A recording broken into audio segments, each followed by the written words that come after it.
Kejaksaan Negeri Ogan Ilir mengumum ke-21 motor limpahan hasil tilang Satlantas Polres Ogan Ilir tahun 2021 sampai 2022.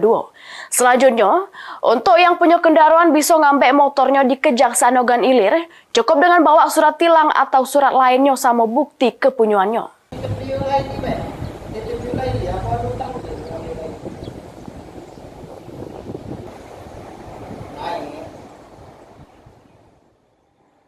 Disampaikan ke Kasipidum Kejaksaan Ogan Ilir Muhammad Rizka, namun mereka dapat ke berkas limpahan dari Satlantas Polres Ogan Ilir dari tahun 2021 sampai 2022 sebanyak 21 kendaraan bermotor, di mana segala motor tersebut ini sudah berada di Kejaksaan Negeri Ogan Ilir.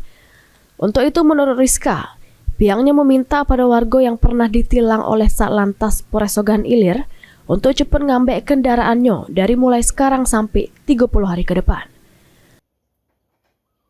Dari Kejaksaan Negeri Ogan Ilir mendapatkan pelimpahan perkara tilang dari Polres Satlantas Ogan Ilir 21 kendaraan pada tahun 2021 dan 2022, yang mana pada saat ini kendaraan tersebut tidak diambil oleh pemiliknya.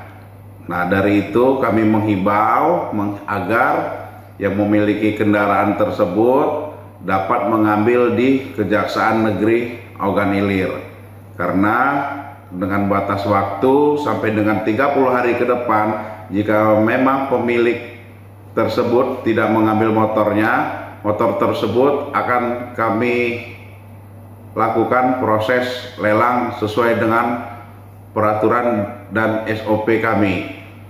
Mungkin dari situ kami dapat menyampaikan kepada masyarakat Ogan Ilir yang merasa belum mengambil kendaraan bermotornya agar segera mengambil.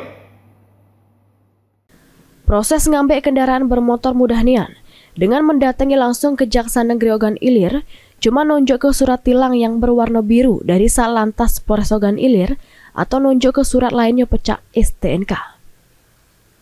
Amun juru 30 hari ke depan 21 unit kendaraan bermotor ini tidak ada yang ngambil, Kejaksaan Negeri Ogan Ilir bakal melakukan lelang penunjukan langsung atau PL.